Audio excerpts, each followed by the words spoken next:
आउ नाहंती ओडिशा राजनीतिर भीष्म पितामह वर्षान राजनेता डॉक्टर दामोदर राउत 83 वर्ष बयस भुवनेश्वर एक घरोई हस्पिटाल चिकित्सित होता समय शेष निश्वास त्याग कर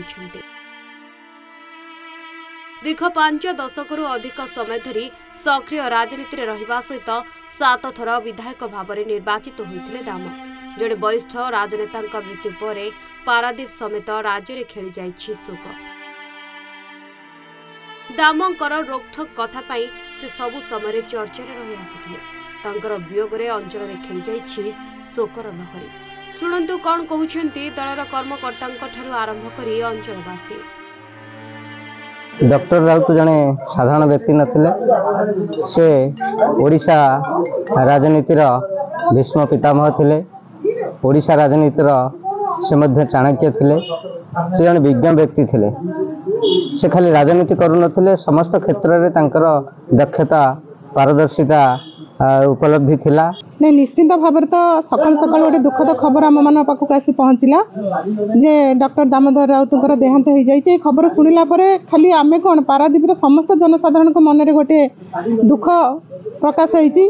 निश्चिंत भाव में से एक नेता थिले डॉक्टर दामोदर राउत जे सब बेले कर्मी मानक नहीं चलती। तेणु से पितृतुल्य राजनेता आज आम पाखु चली जाइए आम गहन से नाहंती, किंतु से जो कर्मी सृष्टि कर जाइए से कर्मी माने सब बेले से वर्षीयन नेता से पारादीपर भूमिपुत्र से पारादीप श्री एरसमाश्री से जननायक आउ सृष्टि हेबे नाही से भली नेता आम मान पाखु आज जाइए दूरे जाइए। डॉक्टर राउत विषय आज जो आमर प्रिय नेता थिले वरिष्ठ राजनीतिक अकाल वियोग आम बहुत मर्माहत।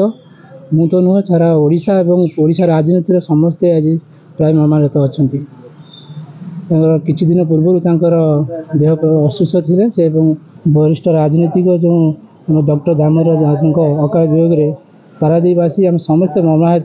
से जपनी आम विजु जनता दल राजनीतिक चाणक्य थिले अकाल वियोग से समस्त केतेक राजनेता को तैयारी कर जो ये अभाव सृष्टि होती विजु जनता दल में ताकि अपूरणीय। आज वरिष्ठ राजनेता एरसमाश्री ओडिशार जननेता डॉक्टर दामोदर राउतंकर आज सकाल 5:20 देहांत घटी।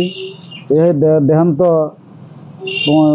समग्र ओडिशा को शोकर छाया खेलाई एवं पारादीप विजु जनता दल यही राजनेता को हरई आमे मर्माहत एवं दुखित। पारादीप सुमंत स्वाईं रिपोर्ट सूचना टीवी।